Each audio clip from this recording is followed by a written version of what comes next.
시편 128편에서 129편입니다. 128편과 129편입니다. 교독하십니다. 여호와를 경외하며 그의 길을 걷는 자마다 복이 있도다.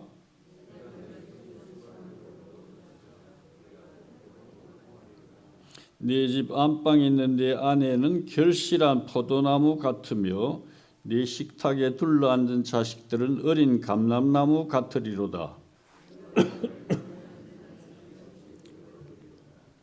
여호와께서 시온에서 내게 복을 주실지어다. 너는 평생에 예루살렘의 번영을 보며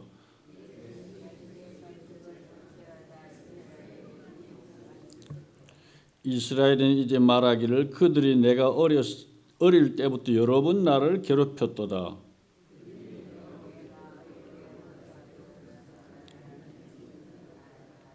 바까는 자들이 내 등을 갈아 그 고랑을 길게 찧었도다. 무릇 시온을 미워하는 자들은 수치를 당하여 물러갈지어다.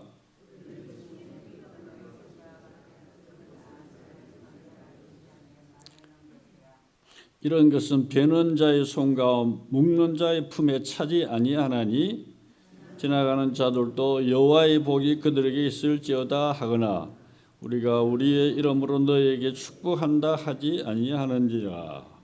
아멘. 이 시편 128편의 주제는 여호와를 경외하는 자의 복을 가정을 중심으로 말씀하고 있습니다. 앞서 127편은 하나님을 경외하는 자가 하나님을 신뢰하기만 하고 수고도 안 해도 되는 것처럼 말하였으나 사실은 거기서도 노력을 부인하는 것은 아닙니다. 다만 신앙을 강조하느라고 그렇게 표현한 것입니다.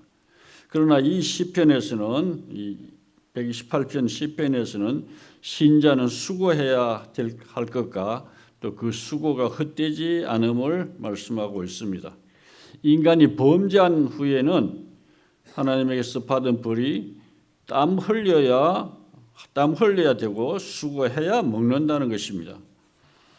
그런데 이 시편은 두 부분으로 나눌 수가 있습니다. 1절에서 4절에서는 여호와를 경외하는 자의 가정적 축복의 풍성함을 포도나무와 감람나무의 비유로 말씀하고 있고 후반부인 5절에서 6절은 여호와를 경외하는 자의 복이 개인적인 차원을 넘어서 그 후손과 국가에까지 이르게 될 것을 선포하고 있습니다.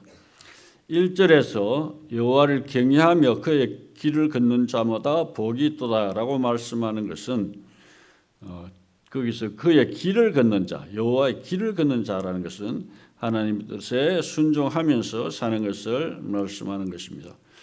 물론 이 성경의 이 가르침이 이 세상에서는 일시적으로 맞지 않는 것처럼 보일 수도 있습니다. 왜냐하면 하나님을 모르거나 배척하는 자들이 번영하는 경우가 허다하기 때문에 그런 것입니다. 그러나 하나님을 경외하는 자는 비록 이 세상에서는 고난을 받을지라도 영원한 하나님의 나라를 차지하는 복을 받는 것입니다. 그래서 많은 믿음의 선조들이 이 믿음을 위하여 핍박을 마다하지 않았던 것입니다. 2절에서 하나님을 경외하는 자가 받을 복의 첫 번째 내용이 나오는데 내 손이 수고한 대로 그 대가를 얻게 되리라는 것입니다. 어제 말씀드린 대로 127편 2절에서는 힘써도 그 결과를 얻지 못하는 악인의 모습과 대조를 이루고 있습니다. 진정한 행복이란 것은 자기의 수고 없이 그저 얻어지는 것이 아니라 자신의 땀과 노력을 얻어진다는 것입니다. 물론 특별한 경우에는 하나님께서 수고한 이상으로 복을 주시는 경우도 있습니다. 그것도 너무 감사한 일이지만은 수고한 만큼의 열매를 주시는 것도 감사한 일인 것입니다. 3절에서 여호와를 경외하는 자의 복의 두 번째, 세 번째 내용이 나오고 있습니다. 거기에서 보면 3절에 안방에, 집 안방에 그랬는데 옛날 번역은 내실이라 그렇게 말했습니다. 그 내실의 아내가 결실한 포도나무 같다고 말씀하고 있습니다. 안방이나 또는 내실은 눈에 그리 띄지 않는 곳으로 아내가 유순함과 조용함으로 집안에서 수고하는 생활을 의미하는 것입니다. 또한 포도나무 같다는 것은 포도나무가 그리 강한 나무는 아니지고 무언가를 의지하고 있다는 걸 말하는데 여호와를 경외하면서도 집안에서 남편을 의지하고 순종하며 살아가는 아내의 현숙함을 말하고 있는 것입니다. 물론 오늘날의 문화는 고대 이스라엘의 문화와는 좀 차이가 있기도 한 것입니다. 사정에 따라서 아내가 안방에만 있는 것이 아니라 밖으로 나가서 직장 생활을 하면서 경제 활동을 하는 경우도 많이 있습니다. 이런 경우에도 아내는 남편을 경시하지 말고 지혜롭게 처신해야 되는 것입니다. 결실한 포도나무란 많은 자녀를 낳은 것을 말씀하고 있습니다. 어제도 잠깐 말씀드린 대로 과거에는 많이 낳는 것이 훌륭한 일이고 좋은 일이고 권장하는 일이었지만은 지금은 좀 사정이 달라졌습니다. 그래도 한 2명 정도는 자식이 꼭 필요하다고 생각합니다. 그래서 어제 말씀드린 대로 무자식 상팔자란 말은 성도에게는 해당되지 않는다고 볼 수가 있습니다. 세 번째 복으로서 자식은 어린 감람나무와 같으리라도 말씀하고 있습니다. 어린 감람나무란 것은 신선하고 생명력이 있고 또 빠른 성장을 하는 것을 상징하고 있습니다. 이런 자녀들이 식탁에 둘러앉을 때 그리고 건강해서 음식을 잘 먹는 것을 보면 부모의 마음에 기쁨이 있고 또 그런 가정이 단란한 가정이라고 할 수가 있습니다. 5절에서 6절은 여호와를 경외하는 자가 받는 복과 교회와의 관계를 말씀하고 있습니다.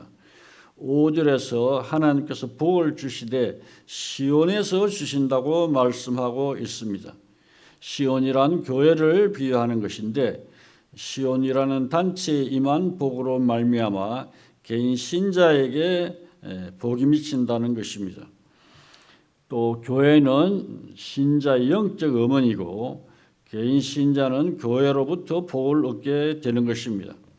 그래서 성도는 교회가 복을 받도록 기도해야 되는 것입니다.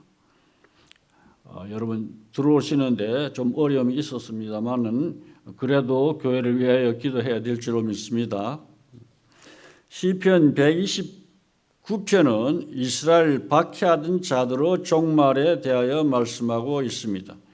이스라엘의 과거 상황에 대한 회상과 앞날에 대한 예견으로 두 부분으로 나누어져 있습니다. 전반부인 1절에서 4절은 비유적인 표현으로 과거 역사 속에서 이스라엘이 그들의 대적들로부터 많은 수난을 당했으나 하나님의 보호하심으로 인해 대적들이 끝내 승리하지 못했음을 노래하고 있습니다. 1, 2절에 보니까 대적들이 이스라엘의 어린 시절부터 건국 초기부터 그 말이죠. 건국 초기부터 여러 번 괴롭혔다고 말씀하고 있습니다. 그러나 이스라엘을 이기지 못했다는 것이죠. 물론 이스라엘이 이방 대적과의 전쟁에서 한 번도 패한 적이 없다. 그런 말은 아닌 것이죠. 범죄하여 징계받을 때는 이방 민족에 참패한 적도 여러 번 있었습니다. 그렇지만 수많은 강대국들이 완전히 멸절하려고 하고 했음에도 하나님의 도우심으로 결코 완전히 망하지 않고 그 역사가 계속되어 왔던 것입니다. 물론 그 요사이 이스라엘이 하마스 전쟁이나 이런 것을 두고는 옛날 이스라엘과 같은 그런 입장에서 우리가 그 전쟁을 바라봐야 될 것인가?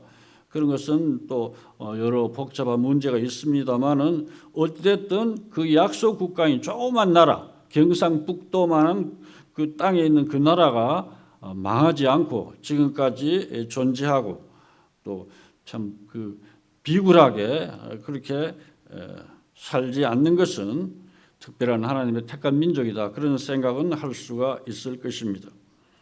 그것은 하나님과 이스라엘 백성과의 맺은 언약을 지키신 것이고 오늘날도 그렇다고 볼 수가 있습니다. 마찬가지로 하나님의 언약 백성인 성도들은 이 세상을 살아가는 동안 사단의 세력으로부터 수많은 압제와 도전을 받지만 결코 멸절되지 않고 끝내는 최후의 승리를 얻게 될 줄로 믿습니다.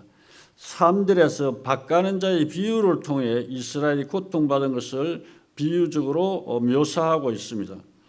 여기서 밭가는 자들은 모든 대적을 의미하고 있지만은 대표적으로는 바벨론을 말하고 그 포로 시기에 받았던 여러 가지 학대를 말하고 있는 것입니다. 밭가는 자가 무슨 땅의 사정을 보면서 땅이 다칠까 어떻게 할까 그렇게 걱정하지 않고 막 갈아 엎습니다. 그렇게 이스라엘이 심하게 당했다는 것입니다. 4절에서 그렇지만은 이스라엘 여호와께서 악인들의 줄을 끊으셨다.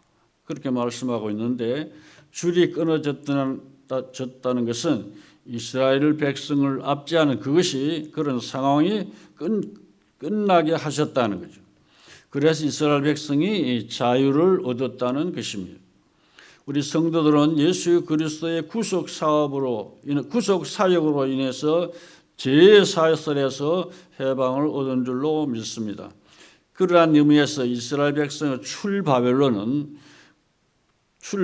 즉 이스라엘이 바벨론에서 해방된 것은 예수 그리스도의 구속 사역을 예표하는 것이다라고 하는 것이라고 볼 수가 있습니다.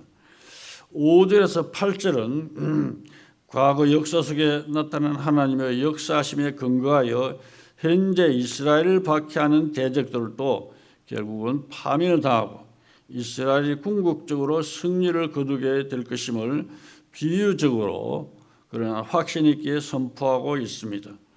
5절에서 시온이라는 이스라엘 전체를 나타내는 말로 사용되었고 이 시온을 미용하는 자들이란 것은 이스라엘을 대적하는 주변의 모든 이방 족속을 가리키는 것입니다. 그들이 수치를 당하고 물러가라고 명령하고 있습니다. 오늘날도 하나님의 교회와 성도들을 멸시하는 자들에게는 하나님께서 그들을 수치와 멸망의 길로 이끄실 것입니다. 그들은 지붕의 풀과 같은 신세다 라고 말씀하고 있는데 그것은 처음 조금 자라나지만은 금방 시들고 만 그런 것이라는 거죠. 이와 같이 악인들이 일시적으로 반짝하는 듯 하지만은 하나님의 공의의 심판이 임하면 가장 비참하게 멸망될 것이라고 말씀하고 있습니다. 지붕 위에 풀이 별만한 가치가 없는 것처럼 악인들은 그렇다는 거죠. 8절에서 이스라엘 백성들이 서로 간에 축복하는 인사말을 하지만은 악인들에게는 그런 축복의 말도 나누지 않는다는 것입니다. 우리 교회에서도 예배 시작하면서 하늘 복을 많이 받으시라고 서로 간에 축복을 하고 있습니다. 이것은 성도 간에만 서로 주고받을 수 있는 인사말인 줄로 믿습니다. 기도하십니다. 여호와 하나님, 여호와를 경외하면서 그 말씀대로 사는 자가 복이 있고 손이 수고한 대로 먹을 것이며 형통할 것이라고 말씀하시니 감사합니다. 저희들도 그렇게 살게 해 주시옵소서. 저희들의 가정이 화목한 믿음의 가정이 되어 하나님께서 기뻐하는 가정들이 되게 해 주옵소서. 각자의 본분을 겸손히 잘 감당하게 해 주시옵소서. 또한 악인들이 번성함으로 실망하지 않게 해 주시옵소서. 그들은 지붕 위의 풀처럼 일시적으로 흥하지만은 하나님의 공의대로 처리될 것임을 믿습니다. 늘 저희 성도들은 최후의 승리를 바라보고 변함없이 믿음의 길로 가게 해 주시옵소서. 예수님의 이름으로 기도드리옵나이다. 아멘.